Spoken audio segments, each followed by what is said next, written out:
They're floating junkyards. Mothballed, decommissioned naval vessels. Toxic time bombs filled with PCBs, asbestos, lead paint, oil, and grease. Hundreds rust in dockyards around the world. What can be done with them? Since 1991, this team of Canadians has had an integrated approach. They clean the ships and sink them.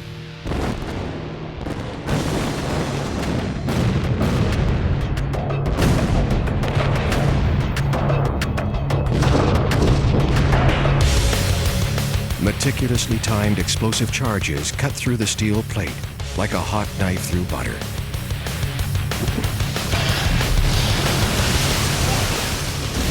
The ship sinks in minutes.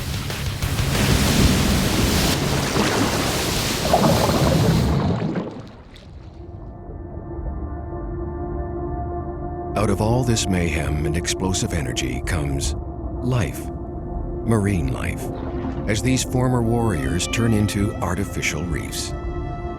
Within days, algae begins to grow, creating food for other animals, who in their turn attract other predators, increasing diversity until an entire reef ecosystem comes into being. Artificial reefs, magnets for life, and magnets for divers.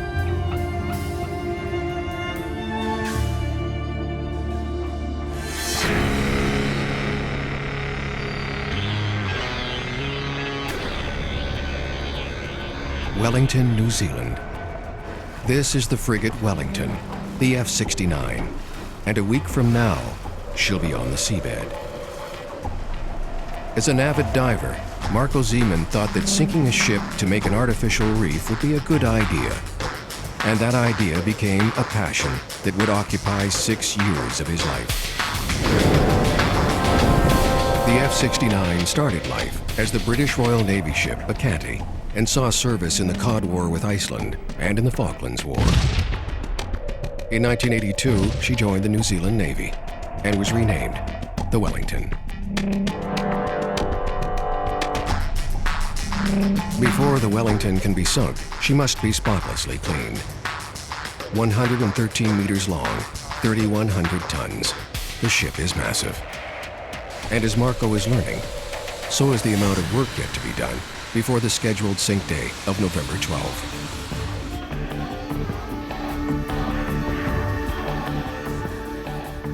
But today, all the previous years of meetings and planning and obstacles fade away as the F-69 gets towed into Wellington Harbor for the final prep work before sinking.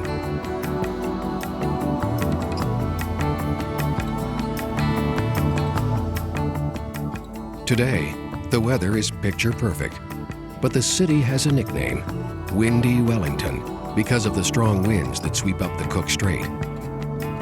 These winds could make sinking the F-69 a challenge.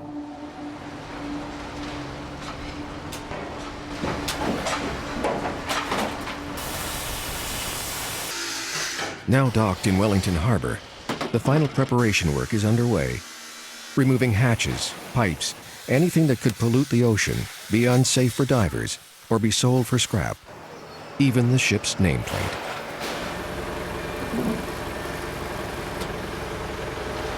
But the work is going slowly, and the sinking day, with all the fanfare and anticipation, is fast approaching.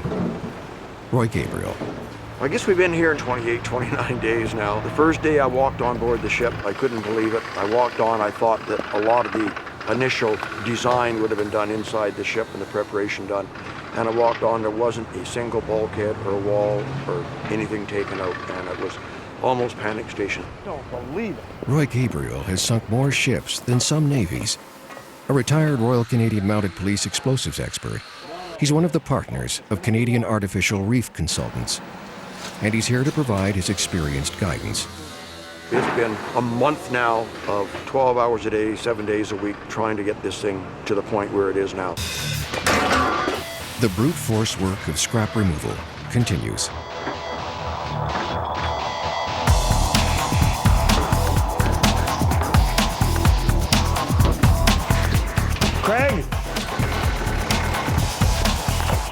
to get this tank out of here. It's either that or open it up and clean it out, and that takes too long.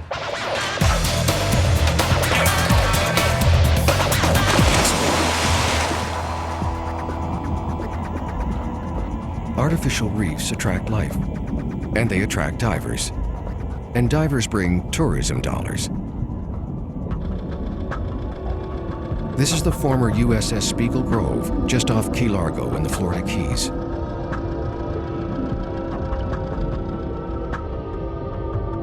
It's now a major dive attraction, but it had a troubled beginning, and it's a good example of the potential risks when you sink thousands of tons of steel.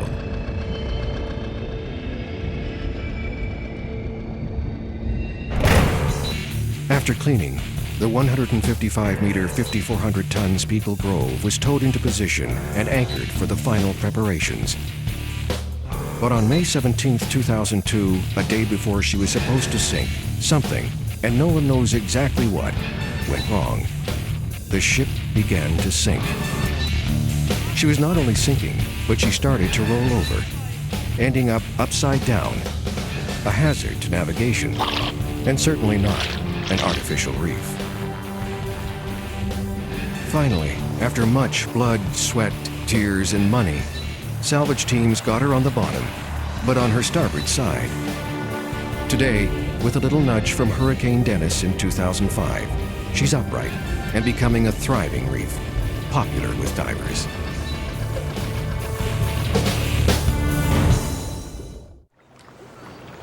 While Roy Gabriel is working on the Wellington in New Zealand, his partners, Wes Roots and Jay Straith, are checking out what could be the next project, a Canadian destroyer escort. Their team has been involved in sinking some 19 ships, with the Wellington being number 20. They've learned what it takes to do a controlled sinking of a ship. Jay Straith explains. Sinking a ship is a lot more than just adding explosives and running like hell. What you actually have to do is be very careful to calculate how stable you keep that ship during the sinking operation. The key points you've got to watch for are the center of gravity and the center of buoyancy of the ship.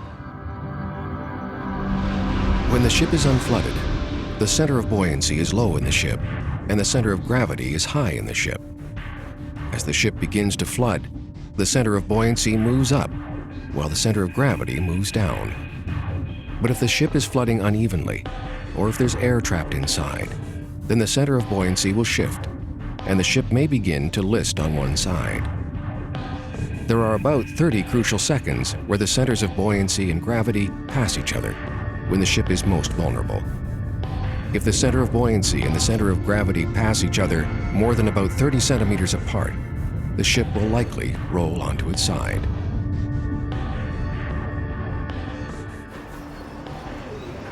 A ship like the F-69 has hundreds of compartments that could trap a pocket of air, creating unwanted buoyancy and instability. If the sinking is going to go as planned, it's important not to overlook a single one. So project manager Norm Greenall and Roy check and double check. 10 minutes. The adventure of diving a wreck is getting inside the ship, and that means cutting access holes, enough of them so divers can get in and get out. These holes also help flood the ship in the sinking process, and all over the ship there are vent holes to let the air inside the ship escape as the water rushes in.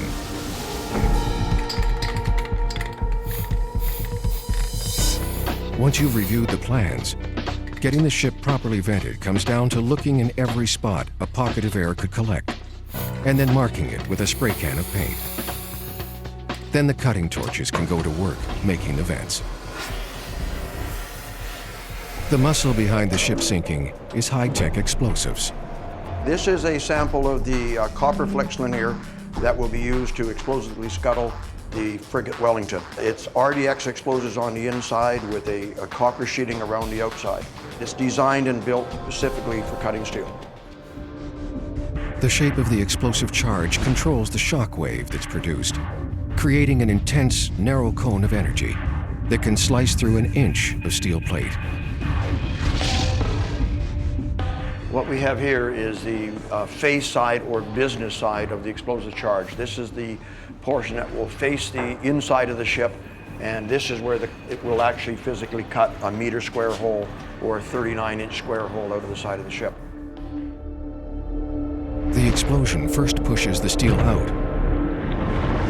Then the water forces its way in.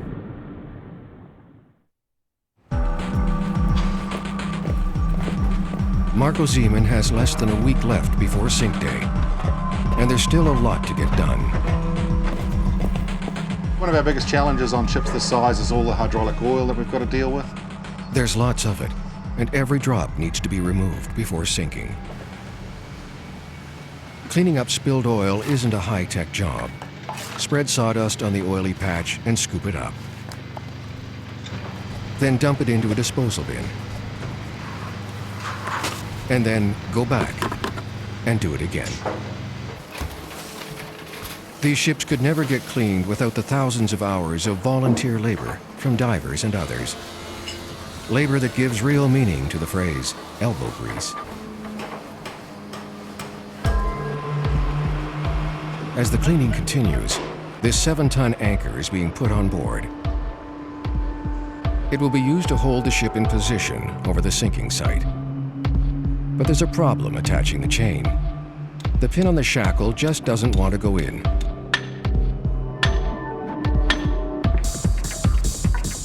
Finally, after much persuasion, the anchor is secured on the bow.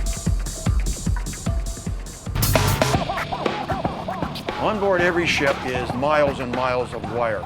So what we have to do on board these ships is remove every bit of wire.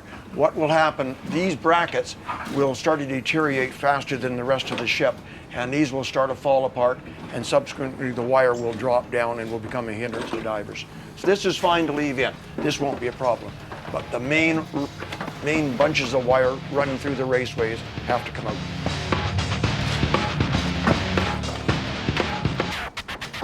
It's not only diver safety that's an issue. The insulation on these wires could possibly contain toxic PCBs, and that's something that just can't go into the ocean. Wiring throughout the ship is all removed. It's got a lot of copper in it. For example, that piece there would be worth probably $3 or $4, and you've got tons, literally tons of it. One of the ways they fund these artificial reef projects, such as the Wellington here, is through pure scrap value. They'll scrap the ship and use that money to prep the rest of the ship.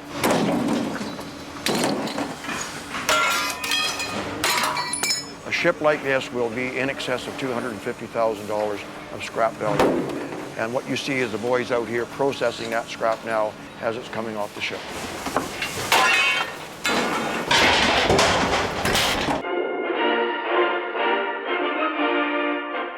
It's a safe bet that no one was thinking about scrap value when the HMCS Saskatchewan, a Canadian destroyer escort, was launched in 1963 at Esquimalt, British Columbia. These ships, sleek and fast, were regarded as the Cadillacs of the fleet. Now, only about 110 kilometers north of where she was launched, the Saskatchewan is offering another sort of Cadillac experience as a stunning wreck dive just a short distance from Nanaimo, British Columbia.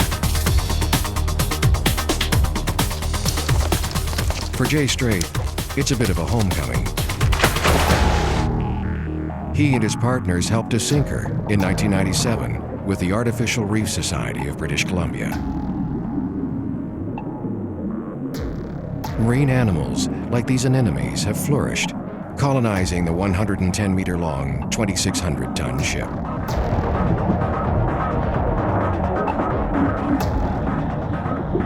Ian Hall, a local dive operator, has seen the impact the wrecks have made. The Saskatchewan sank in 1997, and almost immediately the number of tourists coming to the island to dive Nanaimo increased. The City of Nanaimo Economic Development Commission estimates through a rudimentary survey that dive tourism means $3.5 to $4 million into the local economy each year. Just what is it about shipwrecks and divers? Is it the marine life? Or is it the technical challenge? Whatever the reason, they exert a strong pull. We drove down from Toronto, took us a couple of days, and it's so, over 3,000 kilometers. So we're wreck hungry when you drive that far just to dive some pristine wrecks like the Spiegel Grove. The Spiegel Grove is that ship that rolled upside down before being sunk in Key Largo, Florida. It offers divers something extra. It's like actually revisiting a piece of history. It's sometimes, they're like almost like museum pieces down there. Truly a thrill.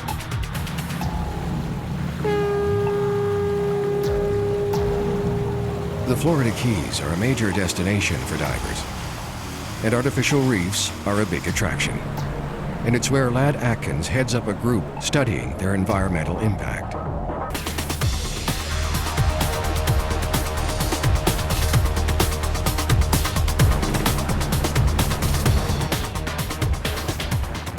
Gary Mace runs one of the many dive businesses in Key Largo, Florida. The Spiegel Grove has really been a great artificial reef for us. It brings down a lot of excitement and adventure of new divers, divers wanting to see something new down in the Florida Keys. Divers may love the wrecks, but critics question how they affect the environment, fish populations, and natural reefs.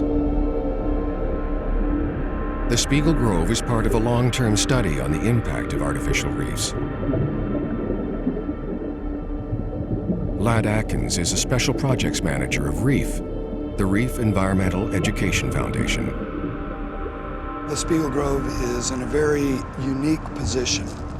It's in a sand bottom area, away from the reef, but somewhat close. Let's say within a quarter mile of nearby natural reef areas.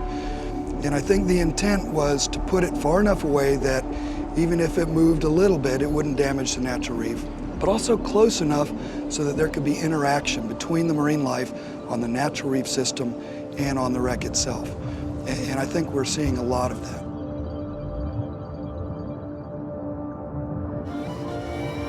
There are a number of potential uses for these ships, one of which is placement as an artificial reef. And I think that certainly is a good potential use of these ships, but it has to be done properly. They have to be cleaned. There need to be studies done of what's in the area and what the potential impacts could be. And we really need to be careful about storm damage and deterioration of these structures through the years as well, and think well in advance. Not just right now, what's it going to do, but in 20 or 30 or 50 years, what's it going to be doing? So I think when done properly, a ship placed as an artificial reef can be a very good thing. That's not to say it always is.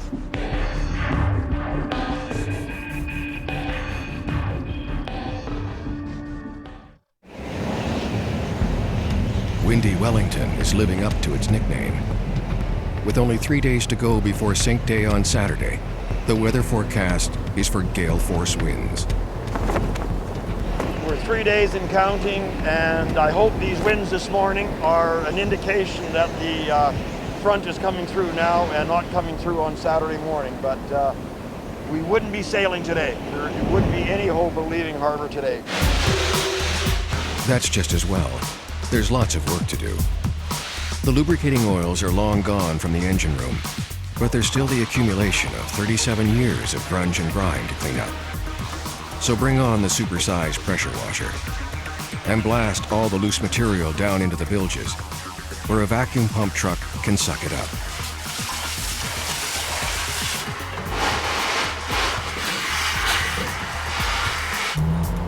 Supersized pressure washers, supersized vacuum cleaners. All the last bits left in the cracks and crannies need to be removed.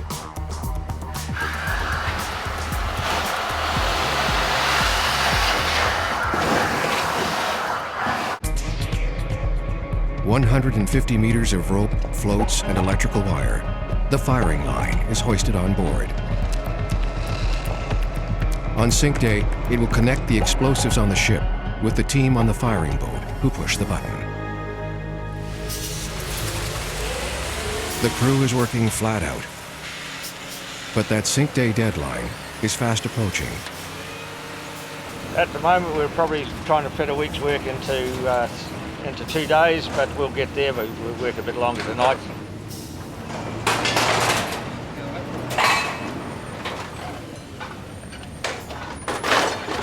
Between you and me, we need another week to really get this thing ready to go 100%. I would feel a lot better than trying to sink on Saturday, but you know, there's just so much to do, and you want this to be a really good reef.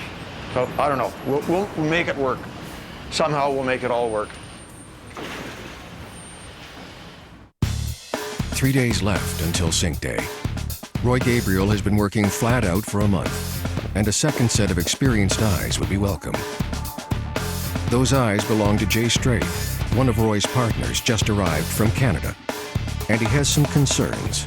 See, this stuff is just way too lightly built to take the kind of pounding it's going to get as the ship goes down. And what I'm afraid of is it's either going to come right out of its mount, be hanging here into diver space, or will be deteriorating relatively rapidly. I'm going to ask them to get a crew on here, punch these things out, which is actually not hard to do. Probably a good kickboxer could do it, and at least give us a shot at getting the place properly ventilated. They've taken tons of material off the ship, and now it's riding higher in the water. That makes it too unstable to tow to the sink site.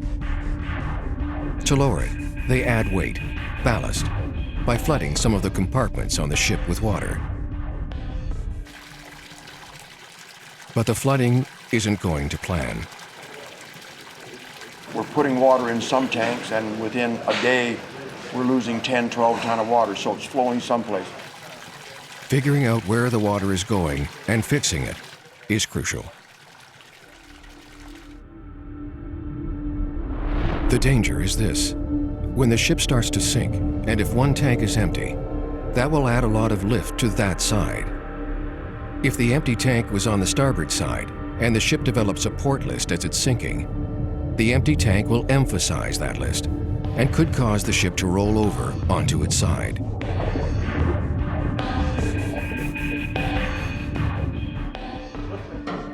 It's a question of stability and safety. Tons of water in a compartment where it could move unexpectedly is a hazard. A hazard that has capsized other ships. What we have to do is take the plan, pull every tank top, mark it as full or mark it as empty, and then work from there. We have to try and solve this problem. We've got the day to solve it.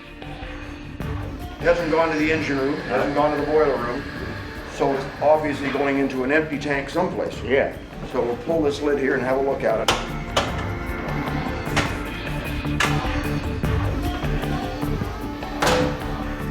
It's a bit lower. They found where the water was going and have a plan to keep the trim, or the way the ship is balanced, the way they want it. Problems we were having an hour ago, I think we've found some solutions to them, and right now we're just pumping some tanks back here. We're going to drop the stern of the ship a little bit. One problem solved. Put the tank covers back and close off the vents with a wooden bung.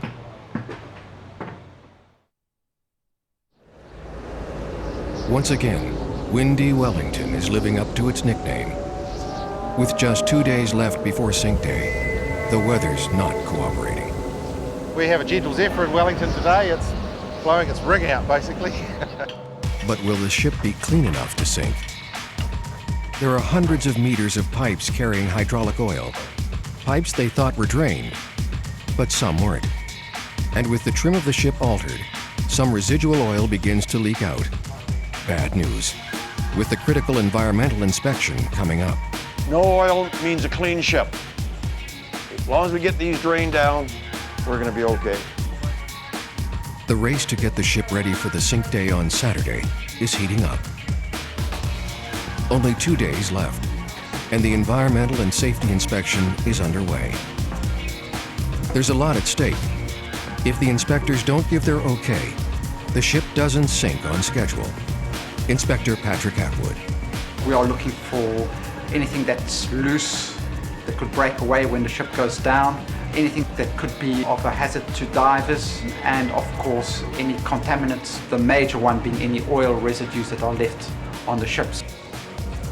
Not all the cleanup work is done, and the inspectors will have to come back tomorrow to check. But to keep on schedule, Roy Gabriel needs to install the explosives. We have a good news, bad news. What do you think? Is it looking Fairly good? It's looking reasonably good. Do I have the okay to start installing explosives tomorrow morning? Yeah. Thank you very much. Excellent. Hang on a sec. Thank you very much. It's taken weeks to plan and assemble the explosives that will put this ship on the bottom. Now it's time to install them. It will take 14 1-meter square holes blown through the side of the ship to sink her. And each one of these 14 explosive charges has been built to fit exactly against the curved hull. They're carried down to the bottom of the ship and fitted into place. One in the other side here. Okay, that'll stay there, Bruce.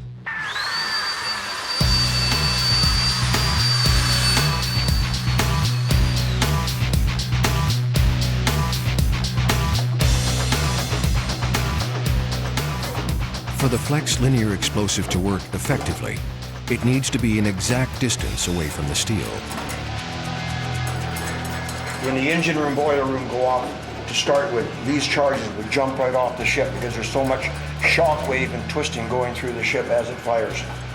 All of this timber basically just gets, blown into chipwood. Here, Jake, I'll hold this side, we'll get it together. Yeah.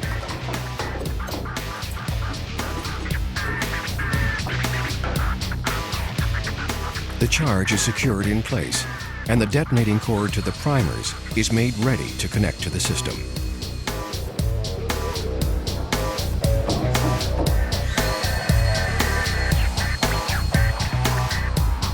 We're just standing above charges 5 and 6 here. We've already put explosives, so we close the area off. Nobody's allowed in.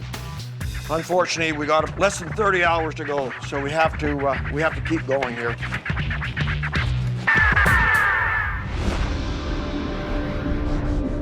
The 14 explosive charges are placed against the hull, just below the waterline, at key points on the ship.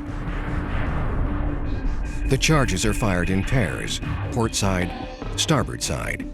They don't go off all at once, but in a carefully planned sequence over several seconds. Typically, the engine and boiler room charges go off first, followed by the others. This firing sequence controls which part of the ship floods first and controls how the ship will sink.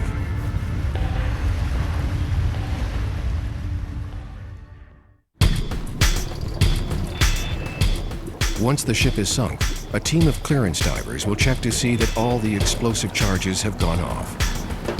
Okay, 7 frames from here, we cut the frame.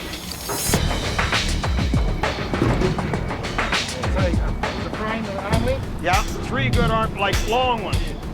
Yeah, that'll be close enough. What number is it? This will be number 5. The hull is marked where each charge has been placed.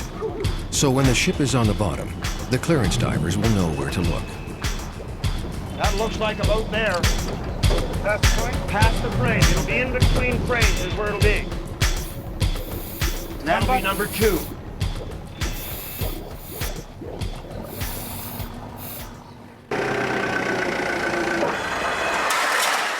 Not much time left. The last of the scrap is being moved off the dock. There's another explosives team on board the F-69. There will be a big pyrotechnics display as part of the sinking, and the pyro crew is busy assembling and installing all the mortars and shells and things that go bang that will add a dramatic touch to the event.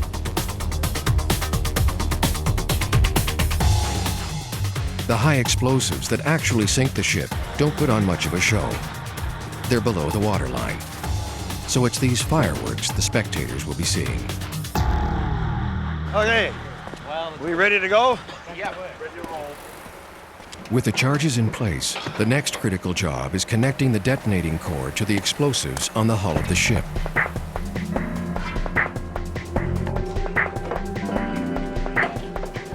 About there? Okay, hold on 1 second. Hang on to it. Detonating cord is a thin, flexible tube with an explosive core. John, have you got anything? Exploding at almost 7,000 kilometers per second, it acts as a high-speed fuse, and connects the electrically triggered detonator with the high explosive cutting charges that are now installed. It's the last crucial link between pushing the button and the charges going off. And then straight in. I like that. I like that.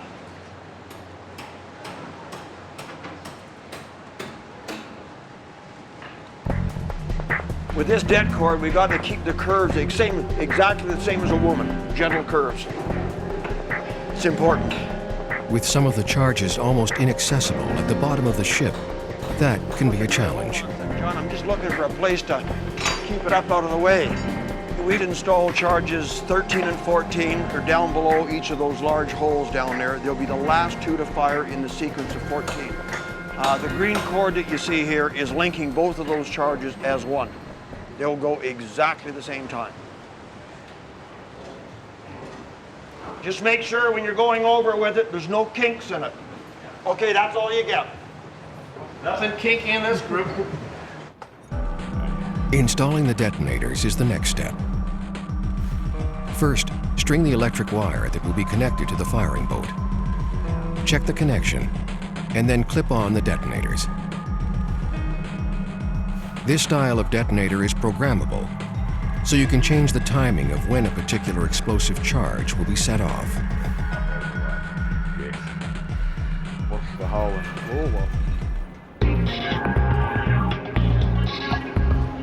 6 years of planning, fundraising, and over 90,000 entries in a contest to see who will push the button to sink the ship.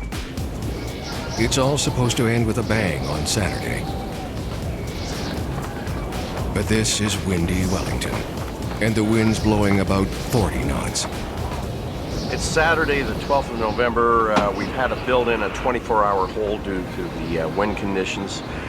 It's just not acceptable for trying to safely deploy the ship. Basically, our winds are hitting 30 to 40 knots. We've got a requirement under our insurance not to move in over 20 knots. We've got holes pretty close to the water, as you know. The sort of angst of hanging on another day, you're going, ooh. But anyway, you know, we'll get there. It's I knew it was going to become stressful at some stage, and I guess we're there.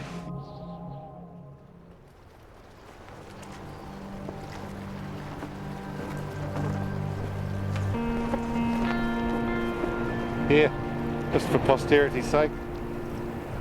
It's looking good. 6 a.m., November 13th. 24 hours behind schedule. The wind has dropped just enough, and it's a go. We've got a beautiful day, a little bit of breeze.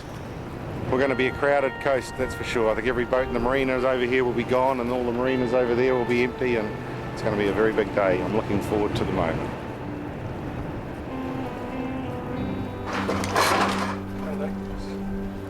Her last departure. Yeah. Significant moment. Ease it out, Clyde.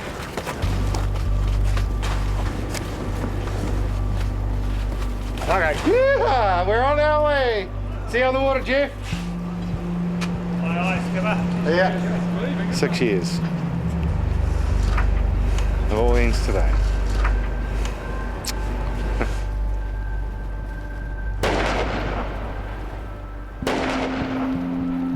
A final salute from the cannons on the shore.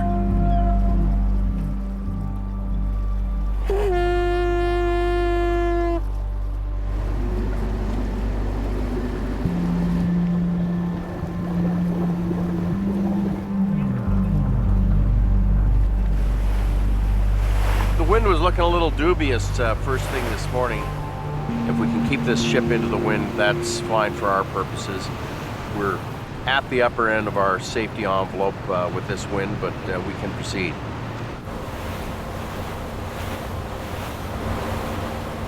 Intentionally sinking a warship isn't an everyday event, and there's been a buildup of anticipation for this one. It's still early, and already spectators are gathering for the display. It will take almost 2 hours to reach the sinking site. There's time for breakfast. You know, somehow, guys, I came here to sink this ship and not be chief cook and bottle washer. Oh, come on, Roy. Something's happened here.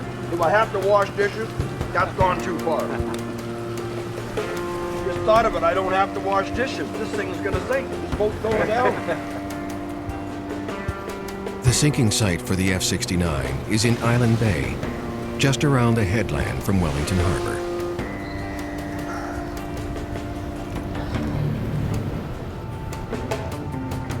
We're just coming around to drop the anchor on the marker, and we'll sit at anchor then for the next couple of hours while we prep the ship.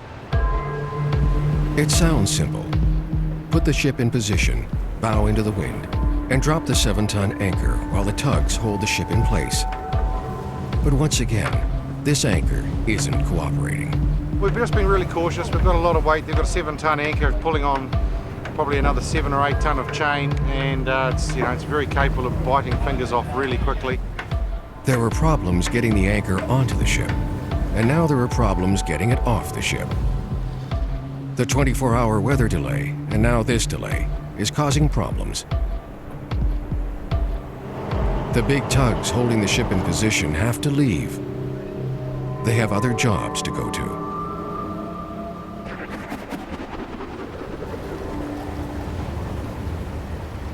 How the ship is sitting in the water, how it's trimmed, determines the order of the explosions that will sink the ship. We changed the firing sequence from yesterday to today. We've already changed it once. I think I'm happy with that, but until I go about 100 meters off the side of the ship, I won't know for sure. I could very well change it again.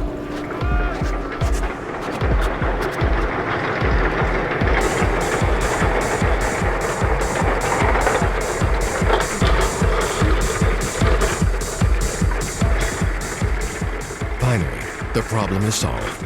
The anchor lets go. We had a snag with the shackle initially, had to get that out. It's taken us an extra 2 hours, but hell, we're better than losing fingers and toes. So I'm pleased, very pleased. My butterflies have now gone.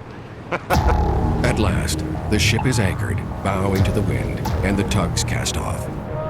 The ship will still have to be pulled around to her final position for sinking, but without the big tugs.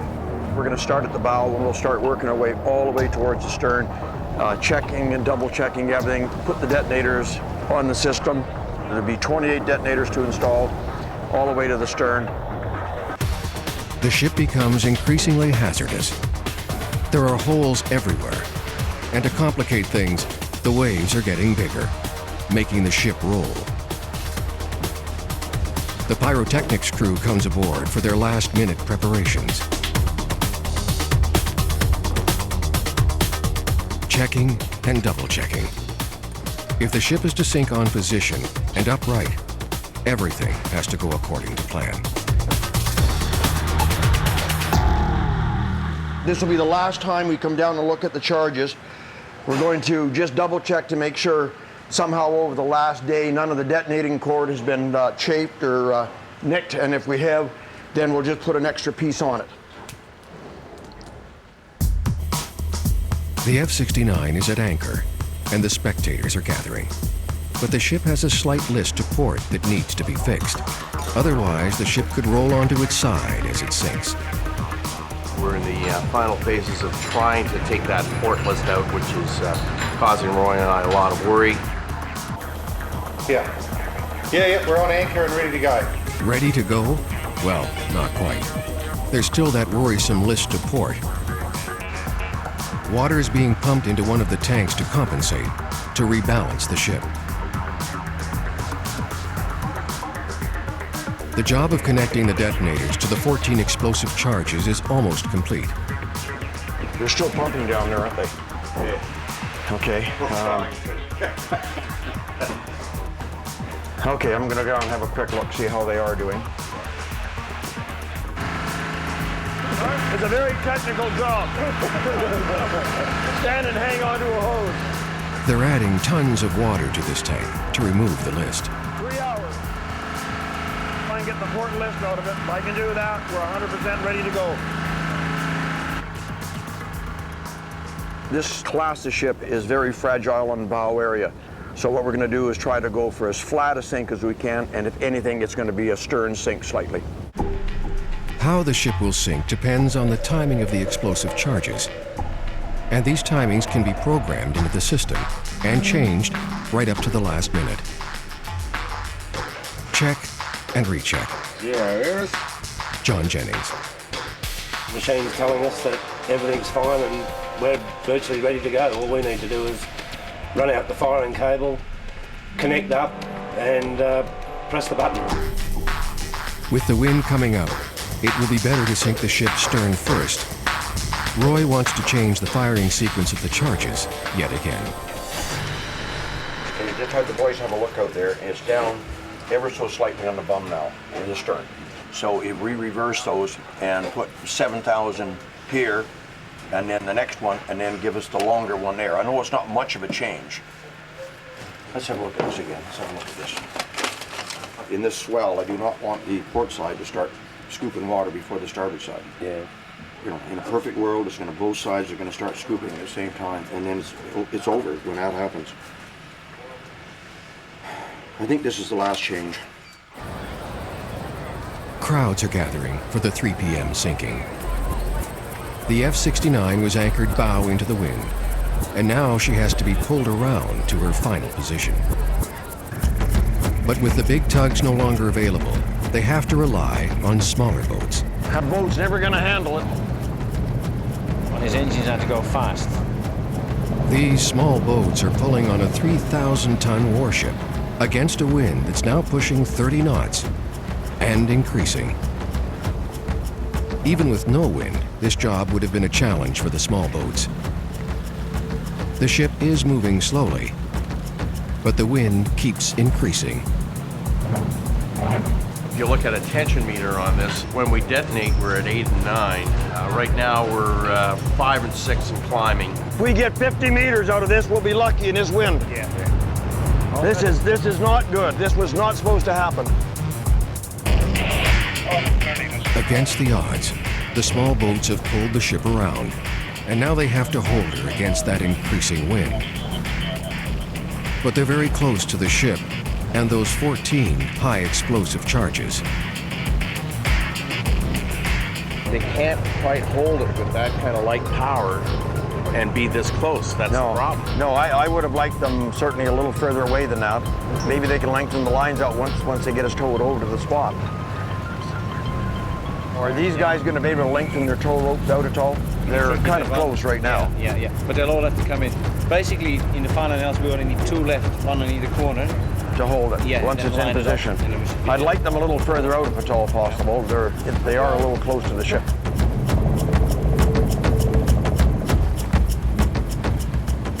Those going in the engine room, boiler room, please be careful. If you bump into anything, let me know. I've got to check it. I haven't got time to go back and redo another complete check. There's one last thing to take care of. This is a tradition I started when we first started doing these ships. I made a point of, on the very just moments before we sink, I take a Canadian $1 coin, I leave it on the ship. If I forget to do it, I'm scared things won't go right. The small boats are having a hard time just holding the ship in position. The wind has now changed. Our firing cable is just going to be in a great big bowl. We'll be lucky we get 50 meters astern. Oh well, it is what it is. We'll do it. It's time to get everything and everyone off the ship. With the increasing wind, the waves are getting bigger, getting closer to the opening on the side of the ship. If the sinking is to be controlled, they need to put her on the bottom soon. Goodbye, old girl. I'll see you on the bottom. All right, we're going to be late on this one. It's critical that no one is left on board. Okay. How are we doing, Roy? Oh, why do I do this? Because it's fun.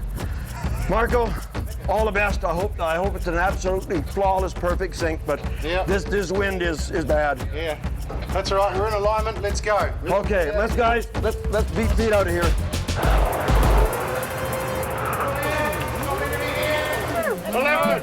Let's get out of here. Okay, just swing by the firing boat. I just want to tell Bruce to shoot it.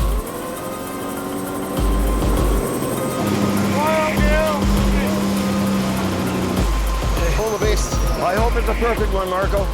I really do. You've got a lot of blood, sweat, and tears into it. I got about a meter of freeboard. With the waves getting closer to all those openings on the hull, Roy wants to tell the firing crew to push the button now. You're on! Pick up your phone! I'm phoning you! Oh, unanswering machine.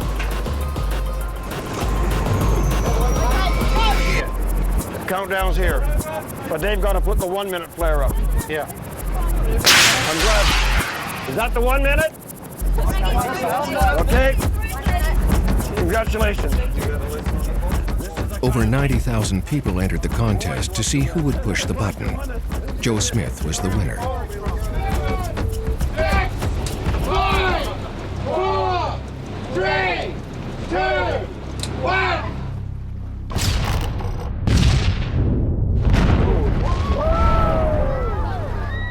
Here's the engine room, boiler room gone.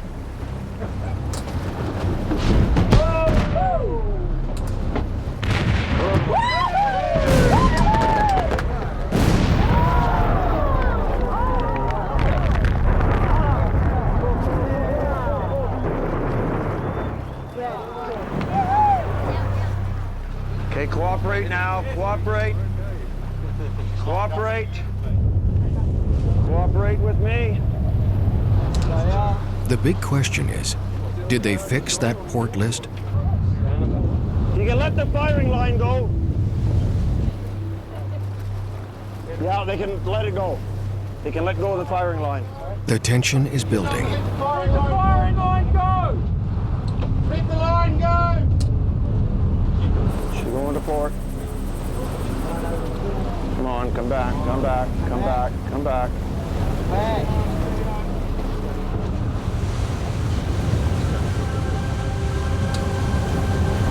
Come on, suck water over there, come on. Pull water, pull water. With the ship listing to port, the next few seconds will be crucial. Pulling water, it'll come back. It's coming back. It'll come back. Yep, here she comes. There it comes. Sitting beautiful. Beautiful.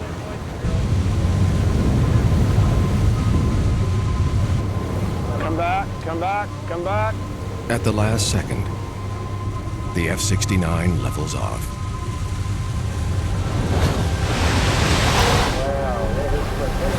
There it is. Back.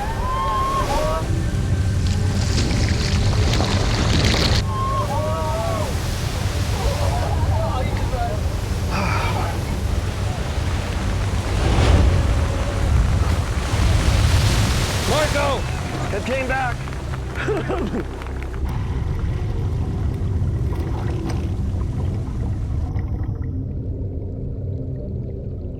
I'm not sure what the sink time was, but she put a bit of a scare into us. She took a fairly good port list.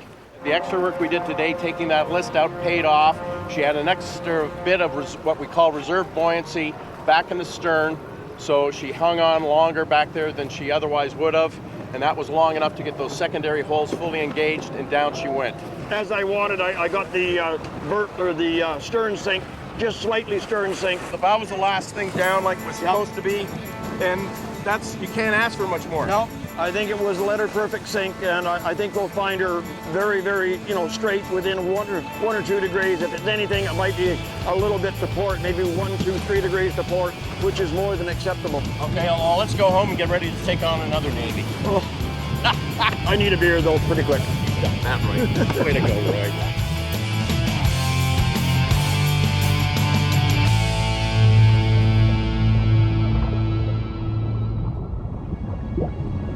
The F-69, the Wellington, now on the bottom. She could have been just scrap, turned into razor blades, tin cans. But a ship is so much more than tons of steel. A ship, like the Wellington, has history embedded in her skin. So now she can live on, giving back to the seas she once sailed.